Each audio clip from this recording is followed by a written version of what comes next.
Prophet Muhammad visiting all his wives in one night. Some of the Christians use the following tradition and yell obscenities against the Holy Prophet, may Allah bless him, saying that he had passion for women. Narrated Anas, the Prophet I used to go round, have sexual relations with all his wives in one night, and he had 9 wives. But as a matter of fact, this is clearly wrong translation and the words within parenthesis do not find any place here. Actual text of the hadith and correct translation.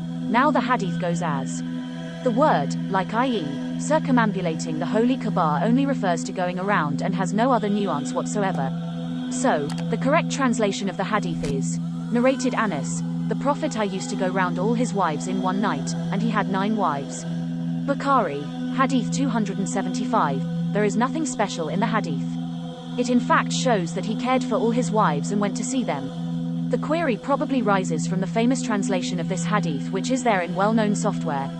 In that software it reads, the Prophet I used to go round, have sexual relations with, all his wives in one night, and he had 9 wives.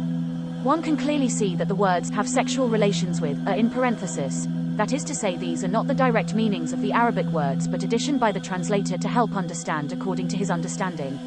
But I disagree with his understanding and thus believe that these words in the parentheses are not helping to understand better but are rather misleading. Holy Prophet, may Allah bless him, did visit them all but it's not that he had sexual relations with each of them. Details of Prophet's visits to his wives. Yurva reported on the authority of his father. Aisha said, O my nephew, the messenger of Allah, may Allah did not prefer one of us to other in respect of his division of time of his staying with us. It was very rare that he did not visit any of us any day.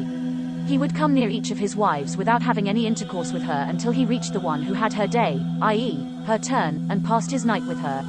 Sunan Abu Dawood Hadith 2135. Albani classified it as Hasan Sahih. Besides Sunan Abu Dawood, the narration is found in Musnad Ahmad, number 23621, Bayhaqi's Sunan al-Kubra, number 13434, 14754, Mustadrak al-Hakim, number 2710. It is found in Sunan Darqutni, number 3781, 2 with more explicit wording. Imam Shawkani has taken the hadith on same account. He writes, similarly, it is allowed for the husband to enter upon the wife, even if, it being, without her turn, to spend night with, and to come closer to her and touch her except the intercourse as in the hadith of Aisha mentioned above. Nail al-Autar 10-213. It makes it clear beyond all doubt here that he visited all of them just to see them and didn't have intercourse with each of them but only with the one whose turn was it that day.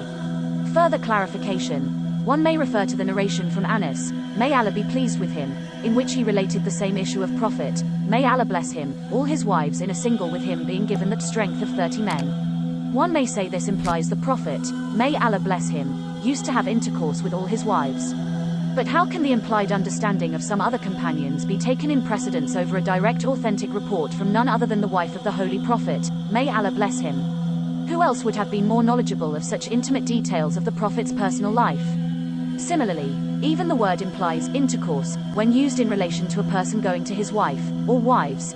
It will not work here for an explicit authentic report from the wife of the Prophet, may Allah bless him, bars us. Allah knows best. Make sure to save this in your playlist. Arrogance is not only a sign of insecurity, but also a sign of immaturity.